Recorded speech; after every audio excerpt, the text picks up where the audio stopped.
Welcome to the Deep Dive. Today, we're taking a journey, basically, down the Nile. We're going deep into the world of ancient Egypt, the mysteries, the huge achievements. We've got sources covering, almost 3,000 years. Yeah, it's a huge span. We're starting way back, hunter-gatherers, and going right through to these massive empires. And our plan, really, is to look at these sources and get past, the myths and legends. We want to understand the nuts and bolts, the logistics, the politics that made it all possible. Exactly. And also, why it kept collapsing and then coming back. These cycles of failure and resurrection are just as important as the success. Totally. Okay, so to kick things off, we have to talk about the key. Right? The thing that unlocked it all. Our sources point to July 19th, 1799. Napoleon's in Egypt, and near Alexandria, one of his soldiers finds this big stone. Nothing special looking, apparently. No, not at first glance. But it was the Rosetta Stone, and that was the absolute key. It let us crack a language that had been dead silent for thousands of years. So we had the pyramids, the tombs, all this stuff, but we couldn't read anything. Pretty much. We were guessing based on objects. The Rosetta Stone, well, the translation took decades, but it meant we could finally read their history, their records, in their own words. It changed everything. But that key, it only works because of the lifeline, the Nile. Yeah. We've all heard that Herodotus, quote, "Egypt is the gift of the Nile." It sounds poetic, but geographically, it's just the fundamental truth. Oh, absolutely. It's indispensable. I mean, look at a map. You've got this incredibly narrow strip of fertile land, maybe 10 miles wide in places, and then, bam, desert. Instantly. Yeah. Without the Nile, there's nothing. That river strip defined everything, where people lived, the politics, how the territory was divided, but it also created this perfect little incubator for agriculture. And that annual flood cycle was the engine. Can you break that down? Because it's more than just water. It's like a delivery service. That's a great one. Yeah, the river floods every year, predictable as anything. And when the water goes back down, it leaves behind this layer of incredibly rich black silt, just blankets the land along the banks. Free fertilizer. Exactly. Year after. This natural system basically created one of the very first big The valley itself got carved out way back in Miocene time, concentrating all the good stuff, all the resources right there on that narrow strip. And that concentration, it forces people together, right? Yeah. Makes large-scale society not just possible, but kind of necessary to manage it all. Precise. Can't manage that kind of predictable abundance, scattered tribes. It demands organization. Okay, so let's trace that organization. This takes us into part one. Moving from those early hunter-gatherers towards unified kingdoms. We're talking Predynastic period, roughly 6,000 to 3150 BCE. And this is mostly archaeology, right? Before written records really get going. Right, it's digging stuff up and piecing it together. But even way back, end of the Paleolithic, the sources show pretty advanced stuff. Widespread making of arrows, bone tools, harpoons, those corns for grinding grain. So they weren't just wandering hunters anymore. They were getting tied to the land, starting to process food. Yeah, increasingly rooted. And then you see the big shift. We've got carbon-14 dating from a silo near Thayum, showing corn harvesting way back, like 4600 BC. People start building actual shacks, not just tents. And crucially, they start domesticating animals, cattle, sheep, goats. That's the Fayum A culture, right, near the oasis. That's them. Around 9,000 to 6,000 BC. And they weren't just farmers. They were still hunting, fishing, mixing it up, storing food underground beneath their reed homes. This move to settled farming that really lights the fuse for follows. And once you settle, you get complexity. And power structures start to form. Tribal chiefs start taking charge. Seems like it. The research suggests power probably started getting passed down within family. Little tribes turning into bigger, permanent groups, consolidating control. But it didn't happen evenly everywhere. Lower Egypt, up in the Delta, got going faster. Yeah, the north developed earlier. You see the Merim Day culture with quite advanced pottery, then El Omari around 4000. They were already building circular house plastered mud wall. Pretty sophisticated for the time. Well, Upper Egypt, the southern strip toward Aswan, was a bit behind. A bit later, yeah. The Badarian culture came first, maybe more nomadic than the Amratian or Nakata. And that's where you see a jump in building proper houses with windows, hearths, using wattle and daub for wall glass. Okay, and things really pick up speed around 3500 BCE, Nakata II. Dramatically, yeah, the Gerzane or Nakata II period. Houses switched to sun-baked brick, much permanent. And significantly, this is when mummification started. The focus on the afterlife kicks in early. Big time. And it suggests enough wealth to support these, quite elaborate rituals. Even the houses get fancier, bigger, sometimes with courtyards. Wealth is accumulating. And with more stuff, more people, more complexity, you need to keep track of it all, which leads to writing. Exact. The growing cities, Thinis, Nakata, Nekhen, they needed management, record. And boom, Around 3400, 3200 BCE, the hieroglyphic alphabet appears. But it wasn't for writing poetry just yet. Ha! No, not at all. The earliest examples we have found at Abydos on pottery tags and clay seals, they're basically inventory. 3 jars of oil, that kind of thing. Purely administrative. Born out of state necessity. Totally. But it took a while to develop into a full writing system for complex sentences. Our sources say that doesn't really happen commonly until about 500 years later, King Peribsen in the Second Dynasty. But the invention itself, that standardized script, immediately created the need for scribes, the admin guys, the backbone. Okay, so you've got these growing cities, more resources. Yeah. Inevitably, conflict. Yeah. Once you have valuable stuff concentrated in one place, people fight over it, especially trade routes and, crucially, water during the dry time. It looks like Thinis in Upper Egypt eventually came out on top, beating rivals like Nakata and Nek. This messy period, the proto-dynastic, with figures like the Scorpion Kings, Kata, leading up to Narmer. Right. A period of intense competition and consolidation, culminating around 3000 BC with King Narmer. He's the one credited with unifying Upper and Lower Egypt and founding the first dynasty. Probably from Thinis or Turicopolis. And he didn't just win battles, he made smart political moves, like marrying a princess from Nakata. But the symbolism he established is fascinating unified rule, but keeping the two identities distinct. Super important, that duality. Upper Egypt keeps its white crown, the Hedjet. Lower Egypt keeps its red crown, the Deshret. Colin white, bowl-shaped and red. Exact. And the pharaoh wears the chent, the double crown, literally fusing the two. They called themselves rulers of the two lands. It wasn't just a title, it was a constant reminder that this unity had to be actively maintained. So looking at that first dynasty, Narmer's son, Hor-Aha, kept things going. Military expansion, trade, and he developed the mastaba tomb. Yeah, Hor-Aha built on his father's success. And the mastaba, for anyone picturing it, it's basically a big rectangular flat-topped bench-like structure made of mud brick or stone with sloping sides sitting over a deep burial shaft. Mastaba means bench in Arabic, right? Right. It was a standard tomb for the elite back then. Monumental, but still accessible for priests to come and make offering. Hor-Aha really standardized that. And there's a really interesting figure in this dynasty too, Princess Mernit, first recorded woman governor. Yeah, the sources aren't totally clear if she was regent for her son Den or ruled as queen herself, but either way, she governed. A major first. And her son Den, he's seen as a high point of the first dynasty. Reigned for like 50 years, known for keeping things stable militarily, especially subduing Sinai and boosting the economy. And significantly, he's the first pharaoh we actually see depicted wearing that double crown, really cementing the image of unified. Okay, but after the first dynasty ends, things get shaky again. Second dynasty, lots of internal conflict. Yeah, it gets murky. The founder, Hotep-Sekemwy, his name actually means two powerful ones at peace, which kind of suggests he took over after stopping some kind of civil war between princes. Ironic name then, if the peace didn't last. Right. The records are packed. But then comes Raneb Nibra, and this is a huge moment ideologically. Wow, so? He's the first pharaoh to explicitly link his name, the king's name, to the god. This establishes that crucial connection. The king isn't just a ruler, he's divine, or at least a bridge divine. That concept underpins everything for the next couple. Wow, okay. And the second dynasty wraps up with Khase-Khemwy, who has to sort of reunify things again after all the strife. And crucially, he's the father of Djoser. Exactly.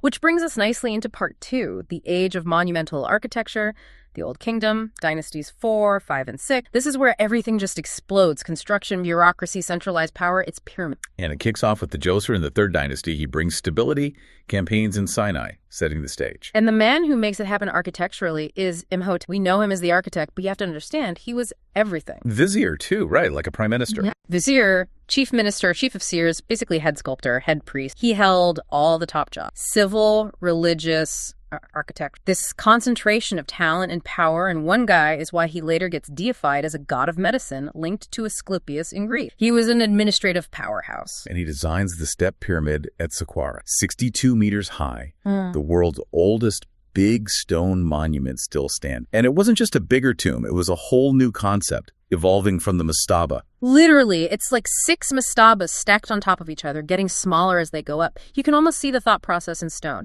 A massive visual break from the flat mud brick tombs before. Made of stone, not mud brick. That's a huge leap. Huge. And they try to make it robber-proof with this maze of tunnels underneath. Didn't work, though. 2 robbers got in anyway. Oh, yeah.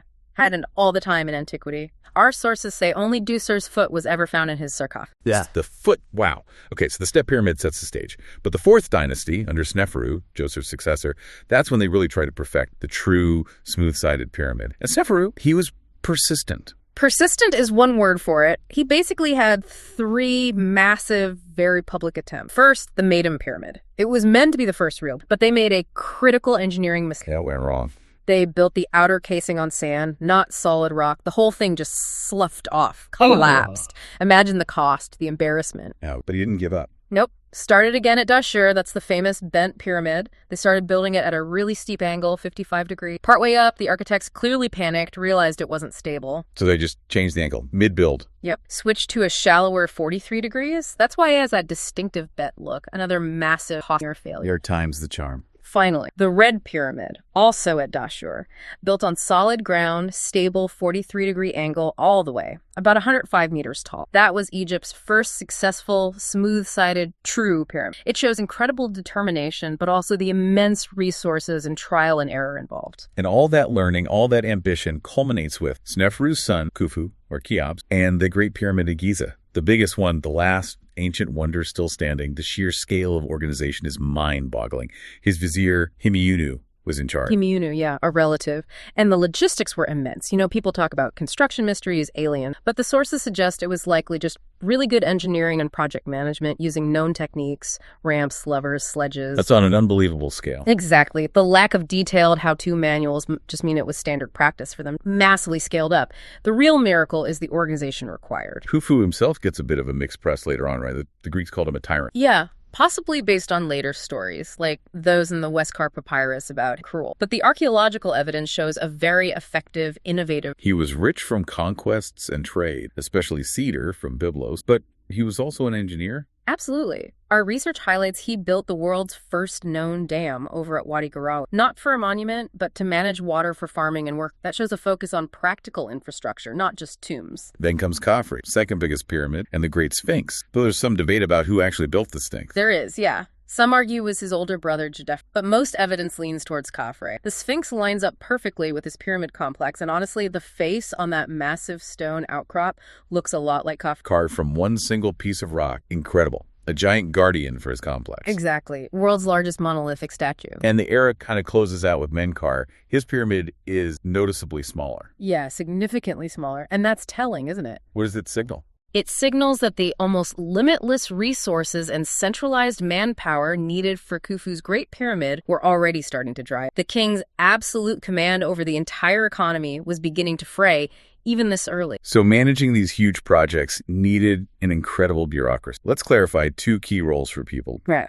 The vizier and the nomarchs. Right. The vizier is easy enough. He's a number 2, the prime minister. Runs everything. Military, public works, taxes, justice. Manages it all through this army of scribes doing the paperwork. And the nomarchs. They're the regional government. Egypt was divided into provinces called nomes, and each nome had a nomarch in charge. Think of them like states. And the balance of power between the central pharaoh vizier and these local nomarchs is constantly shifting throughout. It's key to understanding the cyclability and collapse. Got it. Now, the big question, who actually built these pyramids? We have to tackle that slave labor myth. Yes, let's kill that one dead. There is zero archaeological evidence supporting the idea that the Old Kingdom pyramids were built by slaves. It's a later invention, possibly from Herodotus, picked up by Hollywood. So who did do the work? It was a state-managed workforce. Skilled craftsmen, masons, engineers, surveyors were highly valued professionals. Then you had large crews of unskilled laborers. These were Egyptian citizens, peasants. Were they forced, conscripted? It was more like a form of national service or perhaps paying off taxes through labor. Some might have been paid wage. The key thing is the time.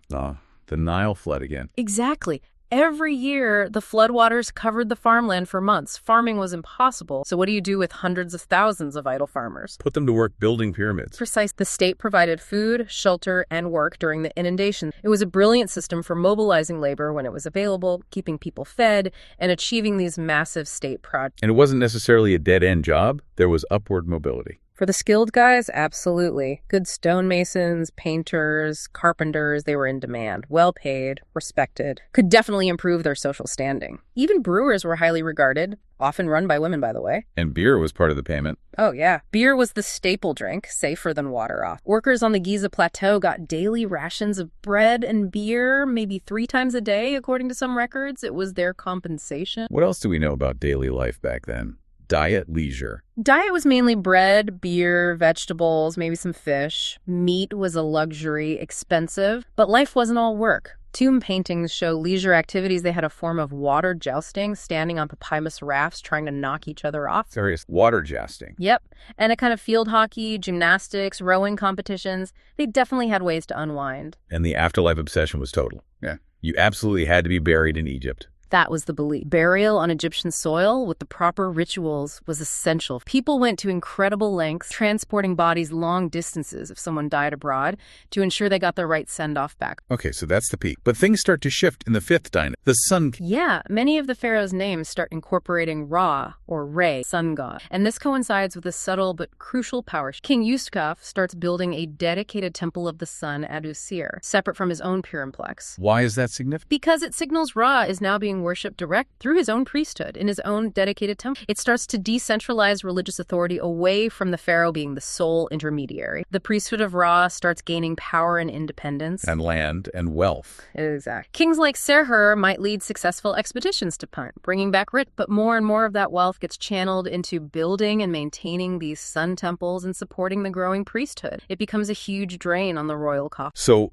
attempts were made to push back. Jedkeri Sesi. Right. He actually refused to build a sun temple, tried to cut back on the cleric, but more importantly, he started actively decentralizing the government away from Memphis, the capital. He gave more power back to those local nomarchs. Trying to weaken the central priesthood, maybe, but strengthening the regional lords instead. Seems like it. And that turned out to be a fatal mistake in the long run. By empowering the nomarchs, he basically created potential rivals for the throne, or at least powerful figures who wouldn't necessarily. And this leads to the final collapse in the 6th dynasty. The king's authority just crumbled. Teti, one of the first kings of the dynasty, was actually assassinated by his own bodyguard. Unthinkable earlier when the pharaoh was truly seen as divine. The nomarchs became virtually independent rulers in their own province. And the final nail in the coffin was Pepi II. Pepi II came to the throne as a kid, reigned for something like 94 years, one of the longest reigns. But it was a long period of ineffective rule. The decentralized system just solidified. So when crisis hit, there was no effective central response. A major drought hits near the end of his reign, causing famine. But the central government is too weak, the nomarchs are looking out for their own region, and the whole system just dissolved. The old kingdom ends not with a bang, but a whimper, falling into the chaos of the first intermediate. Right. Part 3. Intermediate periods and Middle Kingdom stability. So this first intermediate period, dynasties 7 through 10, basically chaos. Intermuch. Central authority gone. Memphis abandoned as capital. No more giant building projects. The nomarchs are kings in their own right. Culturally, it's interesting, though, you get this introspective literature asking what went wrong, questioning the divine king idea. Politically, rulers at Heracleopolis try to claim control, forming the 9th and 10th dynasty. But the power that eventually reunites Egypt comes from the south, from Thebes. Yes, a powerful family of Theban nomarchs starts challenging Heracleopolis. Intef establishes the 11th dynasty, setting the stage. And the key figure is Mentuhotep II.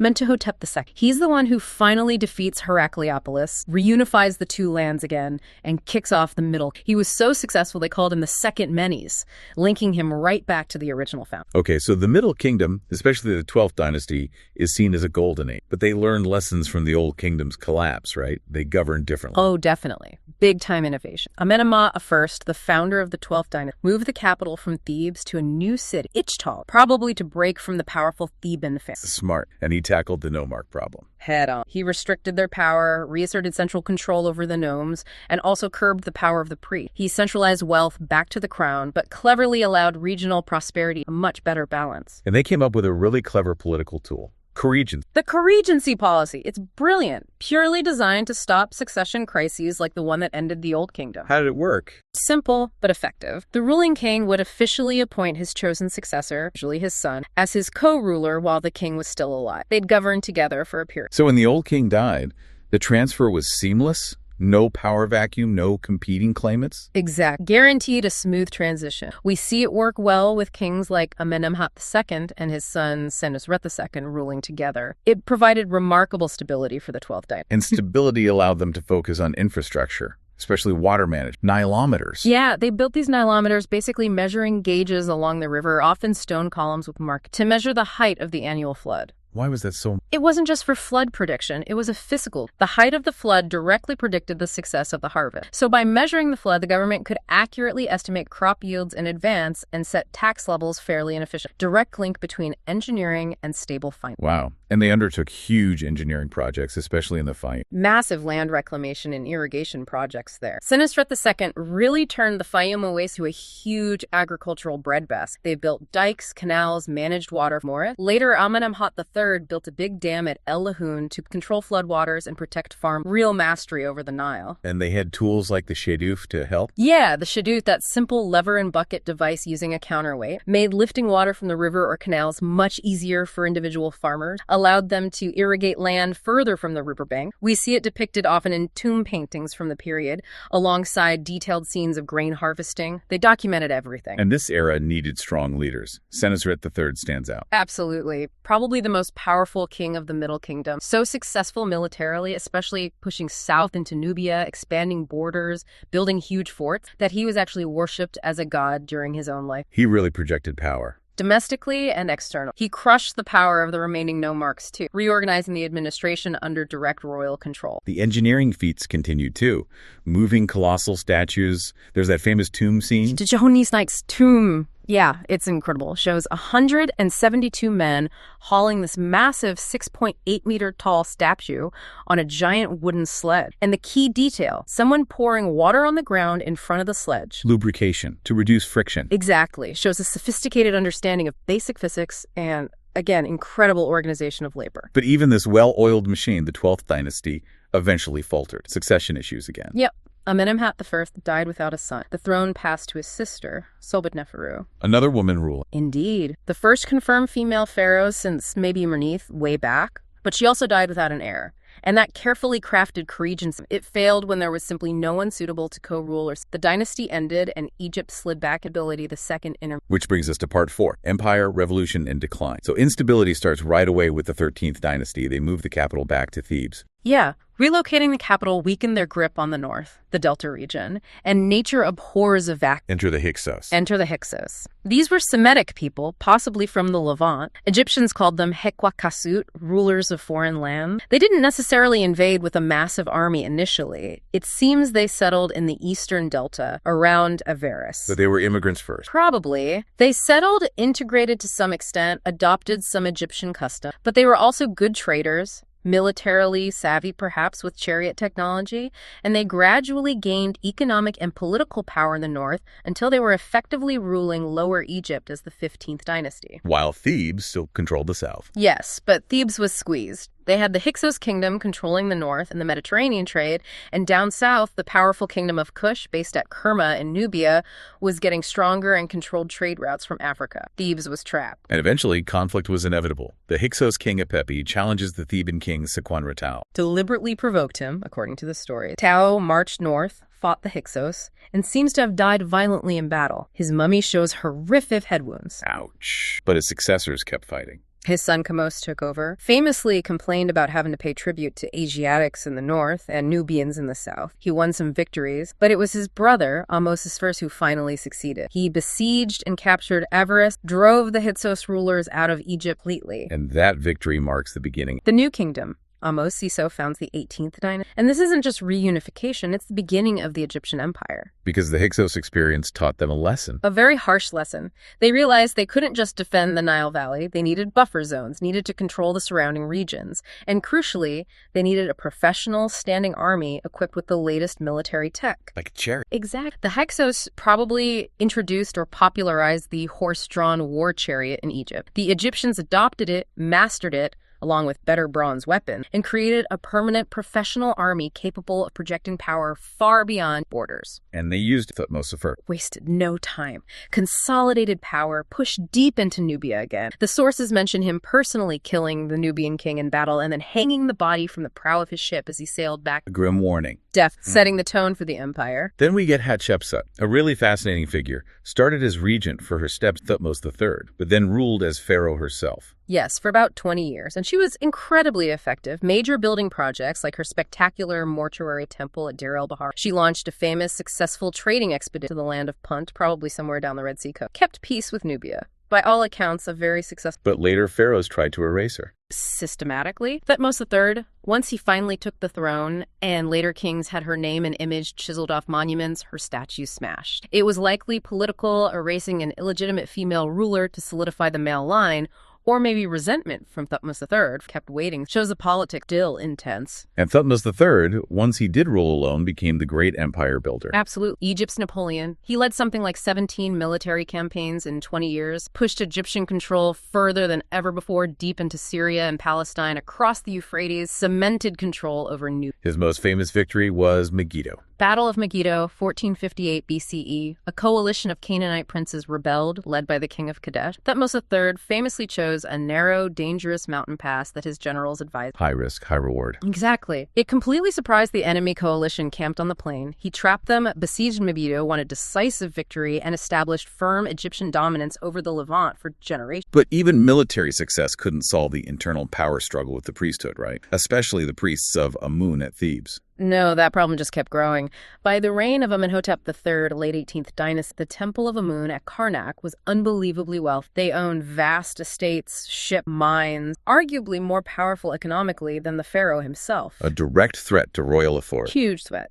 Amenhotep III tried to counter it by promoting a minor sun deity, the Aton, associating himself with it, but his son took it way further. Amenhotep IV, who becomes Akhenaten, the Amarna Revolution. The Amarna Revolution. It's one of the strangest, most radical periods. Akhenaten basically declared all the old gods, especially Amun-Ra, elevated the Aton, represented as the sun disk, as the only god. Monotheism, or maybe henotheism. Debatable, but leaning towards monotheism for the royal family. He changed his name to Akhenaten, effective for the Aton, abandoned Thebes, built a whole new capital city out in the desert called Akhetaten, modern Amarna. Closed the old temples, sacked the priests of Amun. Effectively, yes. Dissolved their power, confiscated their wealth. It was a complete religious and political. The art style changed dramatically, too, becoming much more naturalistic, even strangely exaggerated. But it didn't last. Nope.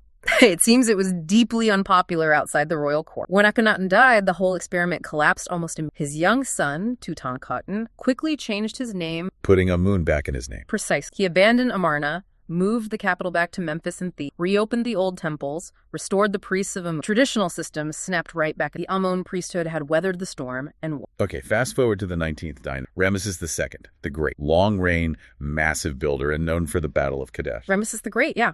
Reigned 67 years, built temples everywhere, huge statues of himself, Abu Simbel, additions at Karnak and Luxor, and yeah, Kadesh 1274, his big battle against the Hittite Empire. Which he portrayed as a massive personal triumph, but the reality was dicey. Much dicier. He massively hyped it up on temple wall. But what seems to have happened is Ramesses, maybe overconfident, rushed ahead with just part of his army, got tricked by Hittite spies giving false intelligence. Walked into an ambush. Pretty much. A huge force of Hittite chariots smashed into his camp. Ramesses himself was nearly captured or killed. He was only saved because another division of his army arrived just in the nick. So, not quite the heroic solo victory he claimed. Not really. It was more like a very bloody draw. Neither side could decisively beat the other, but Ramesses spun it as a huge win back home. The really significant thing about Kadesh came later. Peace treaty. The world's first surviving international. Years after the battle, Ramesses and the Hittite king Hattusili III realized they had a mutual interest. They signed this detailed, promising non-aggression, mutual defense. It's an incredible document,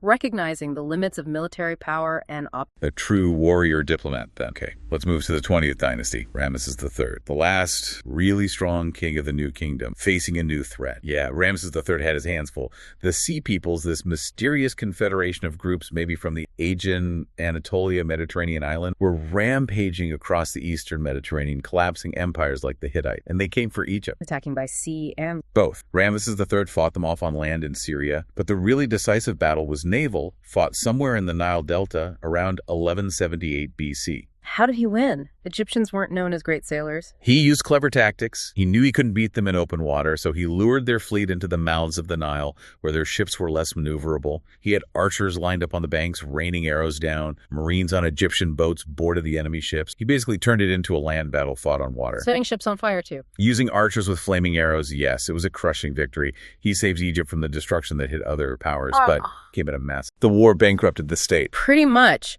Years of fighting the Libyans and then the Sea Peoples drained the royal treasury completely, and this led directly to another historical first. The labor strike. The first recorded labor strike in history. The highly skilled workmen who built the royal tombs at Deir el-Medina, these were valued state employees. They weren't paid, their grain rations didn't arrive. So they just walked off the job, chanting, "We are hungry, we are thirsty." Wow. This is right after the glorious victory over the sea people. Right after. It shows the empire was stretched incredibly thin financially despite the military, the facade of power cracking. And Ramesses III himself met a grim end. Seems so. There was a harem conspiracy, an assassination attempt involving magic and probably actual violence. He likely died from wounds sustained in the attack. It marks the beginning of the end for the new power. The later Ramesside kings, the 214-11, just couldn't hold it together. No. Constant struggles against more incursions, internal strife, and crucially, the ever-growing power of the high priests of Amun at Thebes. They became hereditary rulers of Upper Egypt, effectively independent. Eventually, the last Ramesses faded away, and the high priest Herhor basically took the throne in the south, while another dynasty ruled from Tanis, and then Egypt split apart again. Which leads us to part 5, the late period and the enduring legacies. So, third intermediate period, Egypt is divided. Split between Tanis in the north, 21st dynasty, and Thebes in the south, ruled by the high priest. It was fragmented. Vulnerable to foreign influence. Yeah. Libyan chieftains who had settled in the delta gained power, eventually founding the 22nd dynasty under Shoshenq I, the biblical Shishak who raided Jerusalem. They ruled for a while, trying to maintain unity. But then pressure from the south at Kushites. Exactly. The Nubian kingdom of Kush, now very powerful and Egyptianized, saw the fragmentation in Egypt as weak. The Kushite king Pai marched north around 730, conquered Egypt piece by piece, and established the 25th dynasty, ruling as pharaohs, but depicted as distinctively. So, foreigners ruling Egypt, but within the Egyptian system. Pretty much. They respected Egyptian gods and traditions, but then came the Assyrians, who invaded and drove the Kushites back, leaving a power vacuum filled by native Egyptian rulers, again, brief. The 26th dynasty, based at Sais in the Delta. Figures like Psammetichus III and Necho II managed a period of revival, the Sayyid Renaissance. They tried to emulate the glories of the Old Kingdom in art and architecture. And Necho II was pragmatic about Egypt's weaknesses, like seafaring. Very pragmatic. He knew Egyptians weren't great sailors compared to the Greeks or Phoenicians, so he hired Greek mercenaries to form the core of his navy and army, acknowledging limitations and using foreign. He even supposedly commissioned a Phoenician expedition to circumnavigate Africa. But this native revival didn't last long. The Persians arrived. Yeah. The massive Persian Empire under Cambyses II conquered Egypt in 525 BC. This marks the end of long-term native rule, more or less. That was Persian rule. Cambyses was apparently quite harsh, but his successor, Darius I, was much smarter. He governed more gently, respected Egyptian religion, repaired temples, even codified Egyptian law. He ruled as pharaoh, effectively. Egyptian culture continued to thrive under Persian administration, the 27th dynasty. There was a brief period of independence again, dynasties 28-30, but the Persians came back, 31st dynasty. Until Alexander the Great swept through. Exactly. Alexander defeated the Persians in 332 BE, was welcomed in Egypt as a liberator, founded Alexandria, and that really marks the end of the pharaonic period proper. Egypt becomes part of the Hellenistic world under his general Ptolemy and his descendants. But the legacy, it didn't just vanish, did it? Not at all. That's the incredible thing. The cultural continuity is immense. Modern Egyptians are deeply proud of this ancient heritage. The Nile is still revered. Ancient festivals, like Springfest, have echoes in modern celebrations. Food traditions often trace back. And the language? The language survived. Coptic, which is the final stage of the ancient Egyptian language, written with Greek letters plus a few extra signs, is still used today as the liturgical language of the Coptic Orthodox Church, an unbroken chain going back thousands. And we see that pride in recent events too, right? Moving the mummies. Oh, the golden parade of mummies in Cairo, transporting the royal mummies to the new National Museum of Egyptian Civilization, a huge national event, and reopening the Avenue of Sphinxes in Luxor. Massive projects celebrating this heritage. It's still a living history in many ways, and still full of mystery. Absolutely. New discoveries are being made all the time. Tombs, settlements, texts, it keeps the field exciting. You always feel like the next big find, something on the scale of Tutankhamun's tomb back in 1922, could be just around the corner. It keeps Egypt this incredibly attractive. So if we boil it all down, what are the big themes we've seen across these 3 millennia? I think 4 things really stand out. 1, the absolute undeniable dependence on the Nile. It shaped everything. 2, the incredible speed of evolution, especially in architecture and state organization in the early periods from Mastaba to Great Pyramid in just a few generations, is staggering. 3, that relentless cycle of unification, centralization, then slow decay, collapse into fragmentation, followed by reunification. It happens again and again. Right. And 4, the sheer resilience of the core culture. Egyptian identity, religion, language. It persisted through intermediate periods, foreign rule, adapting but enduring. And a key takeaway for you listening, that amazing bureaucratic machine Built for the Old Kingdom pyramid, it contained the seeds of its own destruction. Empowering those nomarchs and priests was necessary then, but it created the power centers that would challenge the state later. It's a classic case of the solution becoming the next problem, which leads to a final thought. We talked about that first labor strike, the Deir el-Medina workers walking out under Ramesses III because they weren't paid. Right after a major military victory when the empire should have been at its... Exactly. These weren't slaves, remember? They were essential, highly skilled state employees. So what does the fact that the mighty new kingdom, even at its apparent height, couldn't even pay its most vital workers? What does that tell you about the real economic health and stability hidden beneath the surface of imperial property?